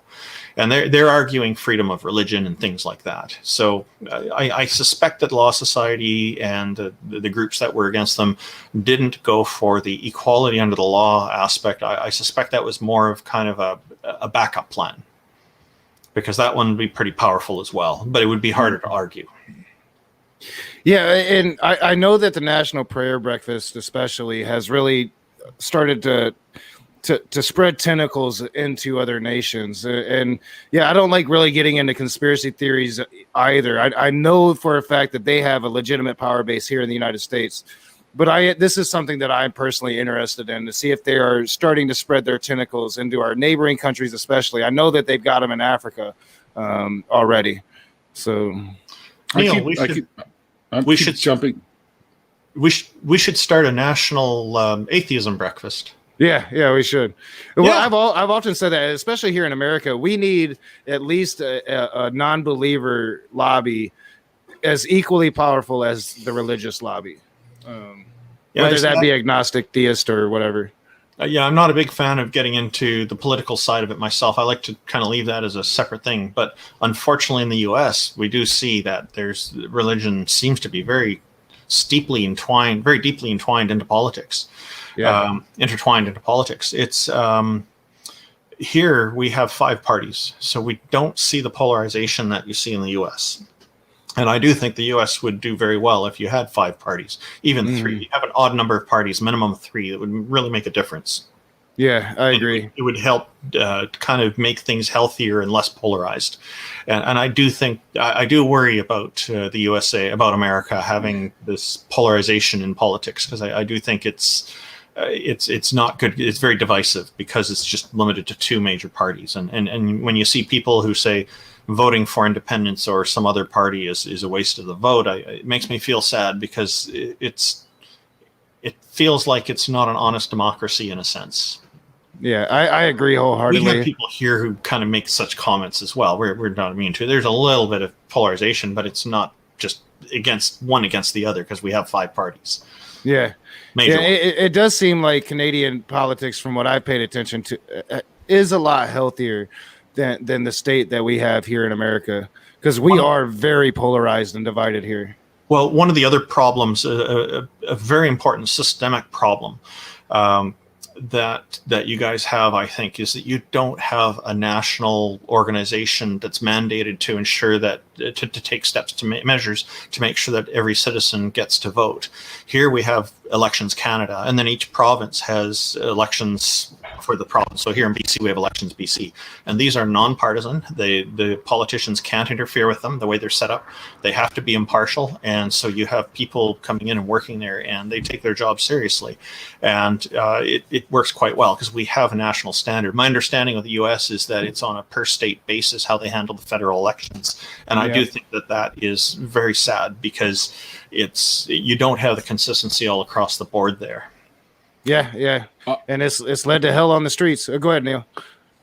Yeah, I've been trying to get something in here for a bit now. Oh, sorry, Neil. I didn't realize. Yeah. I have to take off. So. Oh. Right. Yeah, I've actually ran longer than I had planned. But I mean, I could sit here and talk to you two guys all freaking night. So. Did you want to throw a question 10 at Neil, or did you really have to head off right this minute? No, I have to head off right this minute. Okay. All right. Well, I'll just save the last question. 4 minutes to get out of here. So. All right. Yeah, I'll save the last question for just Randolph. Thank you so much for coming on. Spiel about his program first. Thanks for coming, Neil. I'm so glad you're here. Oh, it was a lot of fun. Yeah. First of all, yes, and phony Beatlemaniacs, you can do your best research all you want, but if you let your bias get into the way, you're not going to find truth, and you're not going to find answers. Just so you know. Find it and you'll miss it. All right. Anyways, I'm Neil, the 604 Atheist. If you like hearing how people found their way out of their belief systems, you've come to the right channel. Also, I also talk to polytheists as well, because they've left some hardcore like Abrahamic religion or a belief similar to that, and gone into polytheism, which I was once a polytheist as well. So I have a special kind of place in my heart for them as well. So there you go. And that's what I do. I've got lots and lots of videos up there already. I started this over 2 years ago. And I've had Knock on. I've had, not Randolph. Randolph interviewed me, actually. And he's in all my after parties. It was for April Fools, and it was fun. I enjoyed it. That was great. Lots of folks pop on my show that you know, like Eric Murphy, Vila Bianca, Seth Andrews, Aaron Raw. They've all been on. David Worley's been on. Knock's been on. I already said that. And many of them jump in my after parties, like Genetically Modified Skeptic or Objectively Dan jumps in quite a few times. And of course, Bionic Dance jumps in a few times. So look out for the after parties too. They're a lot of fun. And Knock, thanks, man, for having us on. I appreciate that very much. It helps us get a little bit more out there. And don't forget to tune in. We'll let you know when, but don't forget to tune in to True North Talk coming in the future with Randolph and myself having chit-chats with believers like we've been doing sort of in the chat today. Yeah, thank you so much for coming on, Neil. This was awesome having both of you on, so thank you. One more thing. Yeah. Phony Beatlemaniacs, don't trust your gut. You do not have to go with your gut. As a matter of fact, studies have shown that your gut is more often wrong than it is right. But we all, as human beings, because it's kind of part of our nature, we count all the hits and forget about all the misses. The misses outnumber your hits probably 11-1. So there you go. Never trust your gut. Embrace doubt. It can be your greatest ally. Exactly. Yeah. Exactly. Agree. My gut's been wrong more times than right. So often. It's crazy. Me too. A life full of failure. And we'll see you on the weekend, Neil. Yeah, you bet, man.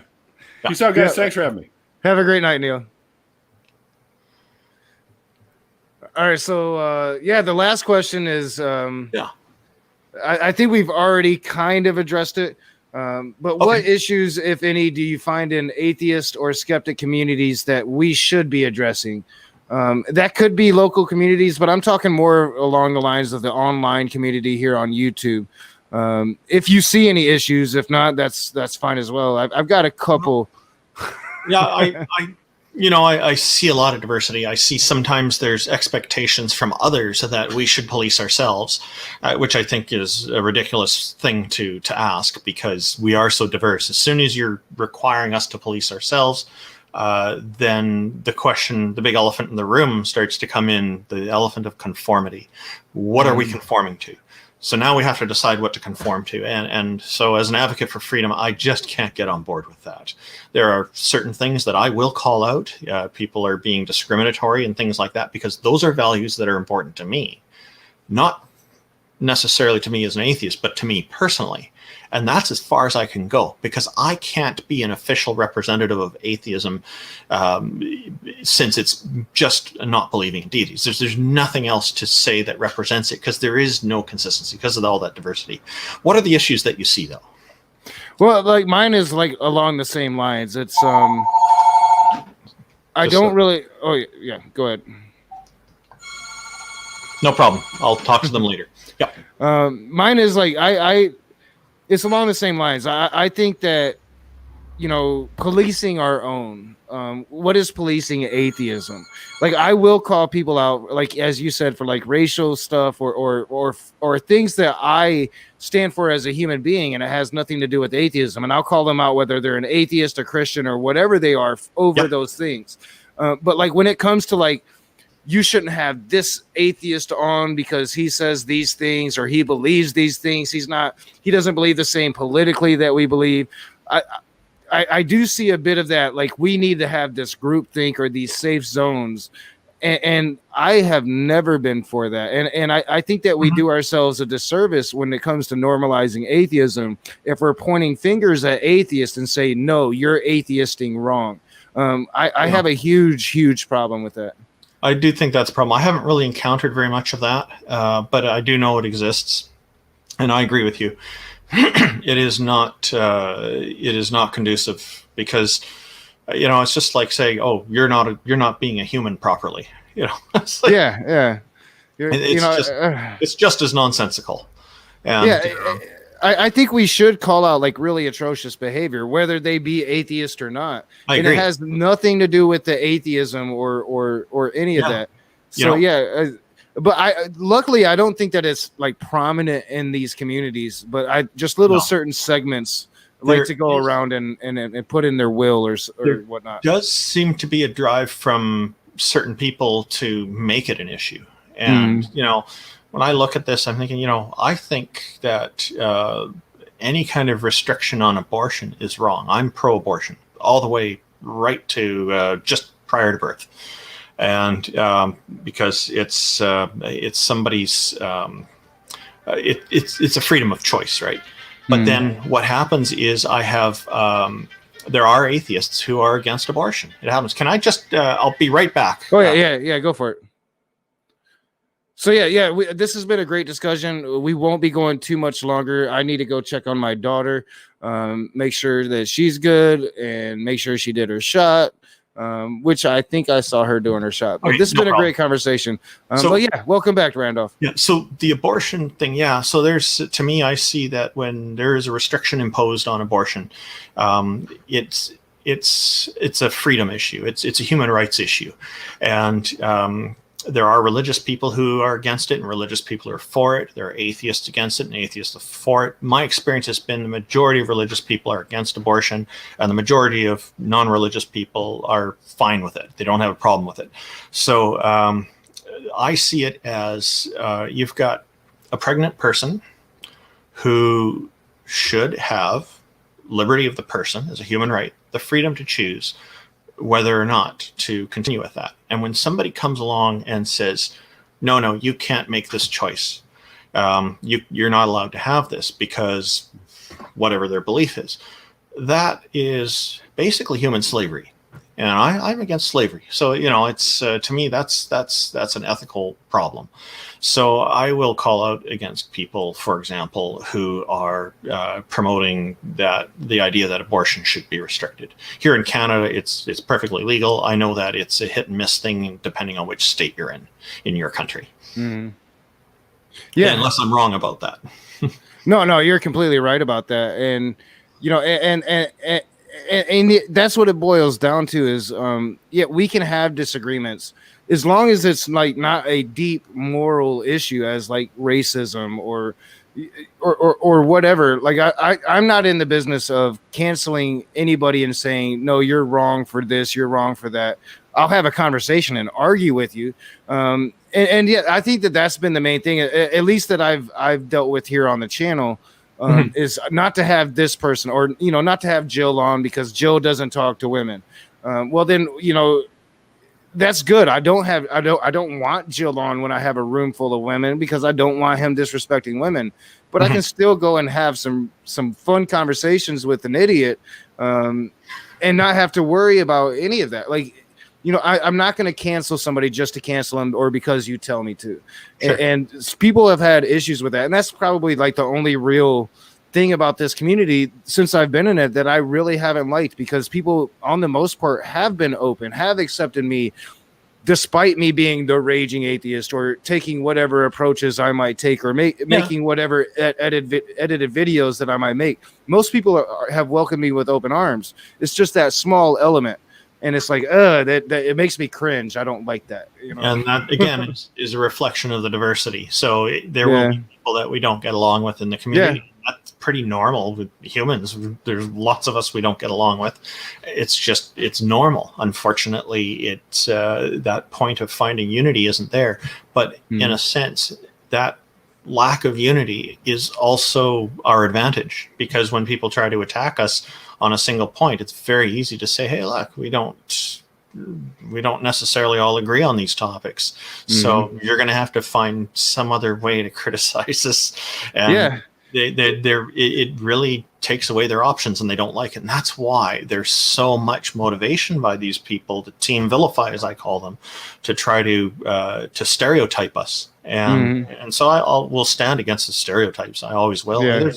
There's all kinds of, I see all kinds of crazy attempts at vilification all the time. it's minor stuff, very subtle stuff. So I tend to just ignore it and let it go. But if it's something that's significant enough, I'll challenge it.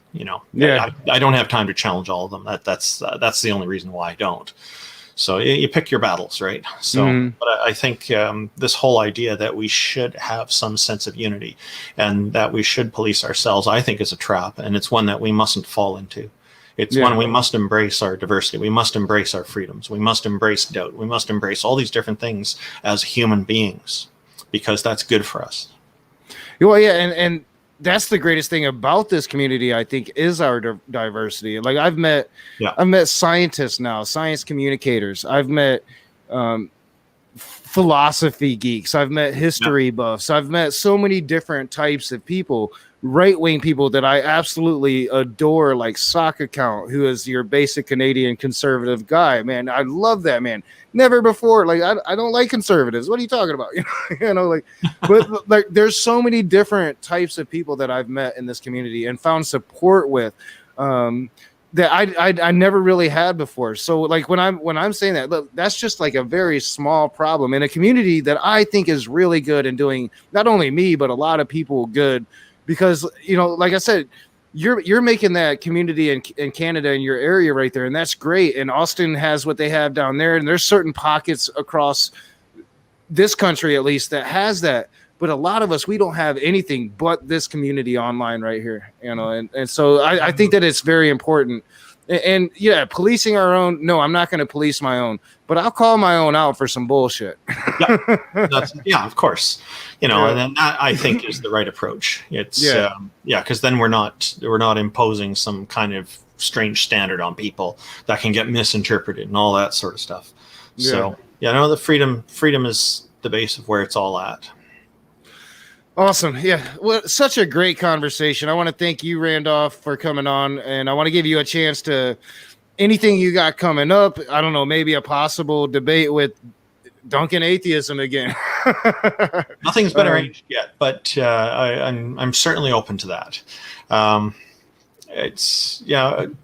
Again, I'm Randolph Richardson with the Canadian Atheists, and our website address is www.canadianatheists.ca. It was really a pleasure to be on the program here with you. Thank you very much, and thank you for giving me and Neil a chance to present ourselves and talk about what we do. It's great working with Neil, and what we do have coming up is we're looking at setting up the True North Talk program, of course, the call-in show. So it's, we already have the website mostly done. It's truenorthtalk.ca, and our hope is that the program will work out really well. Mikey Famine is going to help produce the show for us, and he's very good at that stuff. Mm-hmm. His skill is amazing. It's wonderful that he's involved. I really like him. And Inquisitive Quandary is going to be looking after moderating the live chat for us, and so that's great. We've got people who are take care of everything, and he's really good at that as well. Very smart guy. So it's good, and you need that kind of smarts to be on the ball with some of the crazy things that go on in the chats when they get super busy. So our intention will be to promote the other shows as well, and we want to make sure that the scheduled time is not at the same time of any of theirs, so that people don't have to choose which show to watch. They can catch them all. Yeah, so, that's awesome. I can't wait for it. Yeah, it's been a long time in the making, and it looks like we may be getting close in the coming months. So. What you said about community, I think, is so important. It is it's a challenge right now with COVID-19 because we're all pretty well constrained to being online, but that will change as the vaccines become available, and looks like the progress in that area is going well, as they're asking regular people to join the trials, as I understand it. So to me, that's really good, the whole peer review process and all that. So, and I suspect with so many people who just aren't taking it seriously, tragically and very unfortunately, for a lot of them, and a lot of people that they interact with are at greater risk as well. It's awful. I suspect that it's really not going to go away, unfortunately, until vaccines are out and become widespread available. And then once that happens, then things will be a lot better for everybody. I wished it was people would take it more seriously. So me too. Yeah, especially here in my state, because nobody seems to be taking it seriously here. But yeah, great point. And hopefully we will get back to normal soon. Let me get it back there. There we go. Wrong one. All right. Rage. Yeah. Okay. I want to thank you, Randolph, for coming on. I want to thank Neil, the 604 Atheist, for coming on. Thanks, Doing Neil. great work up there. And yeah, chat, if you're interested, you can find Randolph on Twitter. You can find Neil, the 604 Atheist, on Twitter. Any questions, feel free to ask them. Links are in the description below. Thank you guys for being here. And as always, I'll see you soon. Thanks again, Noka. Oh, yeah. Thank you, Randolph. You guys have a great night. Good night, everyone. As long as